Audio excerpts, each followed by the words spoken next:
Sincèrement, ça a été une année. Le fait même que le président ait l'initiative de consacrer une année à la culture. Déjà,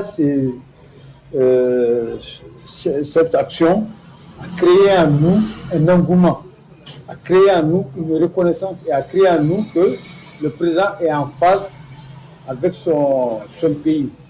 L'année de la culture a été l'année de la remise des kits solaires.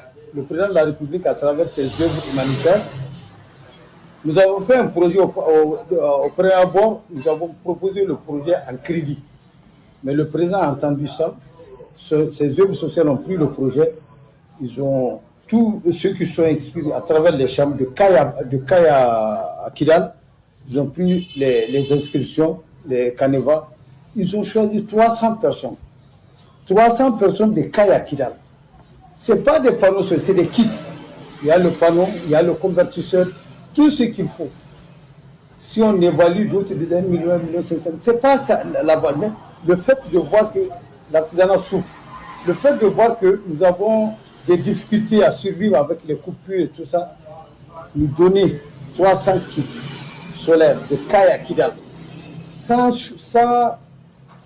connaître les personnes, seulement sur les indications données par les chambres de métiers, 300 personnes étaient prises.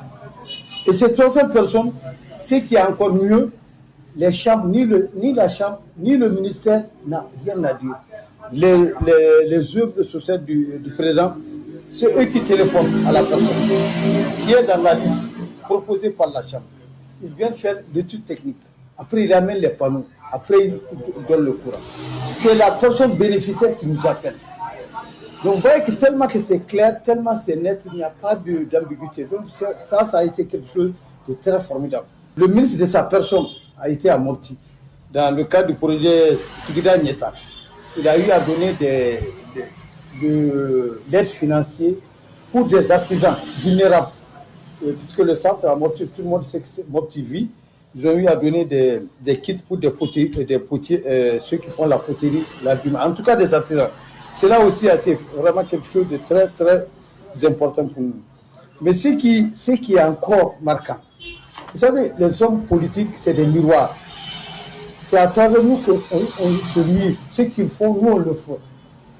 Ce qui nous a encore travaillé, c'est surtout à la veille du Siama. Le conseil du ministre s'est habillé en tissu local. Qu'est-ce qu'il y a? Quel message? Est-ce qu'il y a un message plus fort que ça? Cet habillement, on ne peut même pas commenter les retombées. Que tout le monde sait, que le monde entier voit le Mali, le conseil des ministres habillé en tissu local. C'est tout un message très fort par rapport au consommé local. L'effet année de la culture, dire que 2025 est année de la culture, ça a été une des reconnaissances. C'est-à-dire, on a su qu'il faut qu'on mette notre culture au-dessus de tout. Mais ce que nous, artisans, mon secteur a tiré, heureusement, l'année de la culture a bénéficié. Dans le secteur de l'artisanat, nous avons à la tête un homme de culture qui vit et respire la culture. Et que l'année de la culture coïncide au mandat de Mahmoud Dafé, ça aussi c'est comme une chance. Et une chance, je veux le matérialiser par tout d'abord la VOC, l'assurance volontaire des hommes de culture. Depuis des décennies, l'artisanat cherche l'assurance que nous n'avons pas pu avoir.